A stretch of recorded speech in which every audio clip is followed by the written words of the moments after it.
Hello, all my YouTube friends. Today, we're going to get our squash ready, prepared for a long winter. So we'll have it squash all winter into next summer. So if you come along with us, we'll show you how we do it here. Folks, make sure you always pick your squash before frost. If it frosts on them, they won't keep. That happened to us one year on some of them, and they'll rot. Today, the squash that we're going to be getting ready for storage is Turban, Butternut. We got spaghetti squash, and we got acorn squash. And the turban and butternut really keep well. Some of your other squashes don't keep so well. They're not as long lasting. But we'll show you how we do it, and this will help them last longer. Now, these squash, when you pick them, you want to leave them sit out a couple weeks. It's called curing them.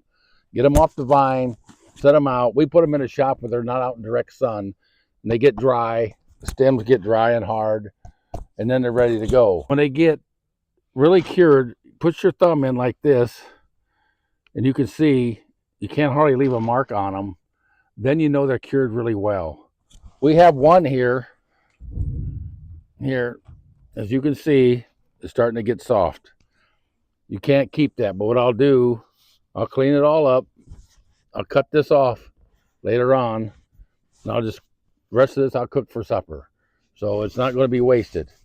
But if they got any bad spots, don't try to store them. They'll just ruin all your other ones. But first, we got to give them a water bath to get most of the dirt off of them and clean them up some. And then we'll put them over into our bleach water to make sure all the bacteria and fungus growth, whatever's on it, mildew, that'll all be taken care of. Now I'm going to put all these into the water, clean water. We're going to give them a bath.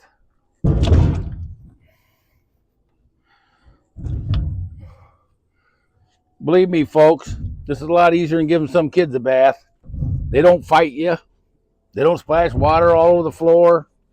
They don't have 14 rubber duckies swimming around that you got to get in and out of the tub. I hear it all the time. Give them all a good bath. You notice you don't hear no howling and screaming and Poopa, you're getting soap in my eyes and you're rubbing too hard with the washcloth. Squash don't do none of that. If you can give a kid a bath, you can definitely give squash a bath.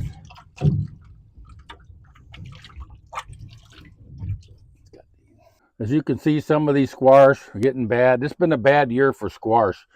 We had squash bugs so bad, we fought them, and they'll ruin your squash. You got to stay on top of them. You can see this on it here, like a wax. That's them squash bugs. They get on it, eating another one, and it sticks to this, and well, then this one will start rotting. So you got to get them scrubbed up good. The reason why you got to wash your squash is because of the mold that'll get started on it. And some people will use vinegar mixed with water, which is good, but we have well water with iron bacteria, so we use bleach. I use 1 capful of bleach per gallon of water, and that'll kill all bacteria that's growing on here. Then we let them dry, and then we'll show you what we do. Here's another, the spaghetti squash. It's starting to get soft. If we cook him, put him in the refrigerator and cook him in the next week or so, he'll still be all right. But if you happen to come across a squash bug, grab him around the neck, hold him until he drowns. Then you don't have to worry about him next year. There's what I'm telling you about. You got one of them on there, you hold him underneath the water till he drowns. In fact, I'll just send him up to see Jesus right away now, so you don't have to suffer. Man, does he stink.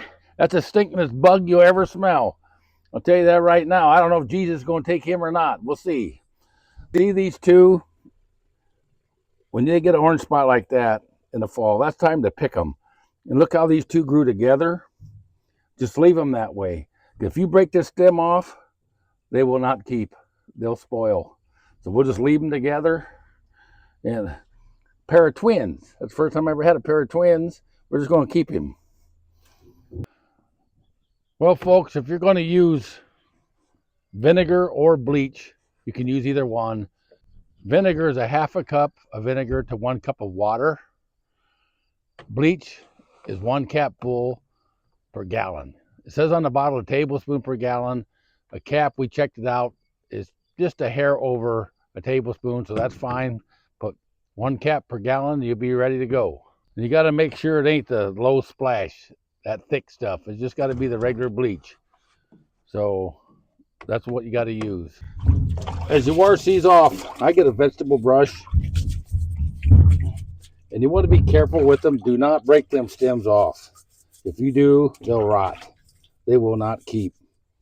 But we get them all washed off. Get them all prettied up.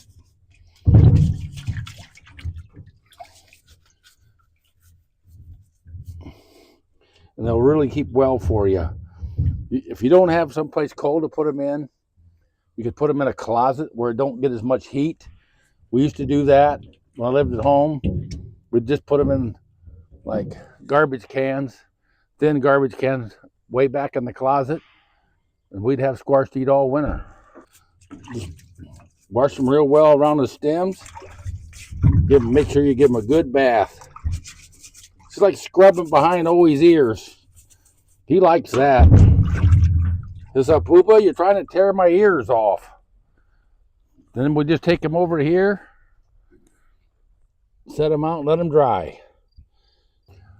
Another thing you want to do when you wash these in bleach water or vinegar, you don't rinse them. Just set them over somewhere and let them dry good. That's all you got to do.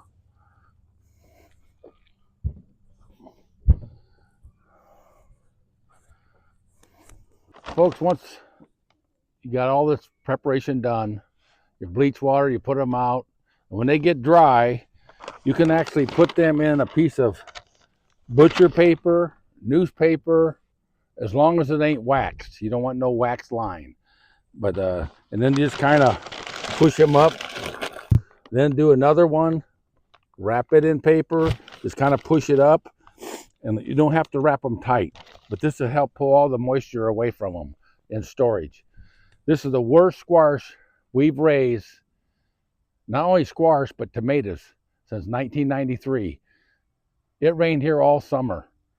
Squash and tomatoes, evidently they don't like a lot of rain like that either, because in 93, we never raised no squash, no tomatoes, no peppers, and our peppers done well this year because we had them in a high tunnel so we could water them ourselves.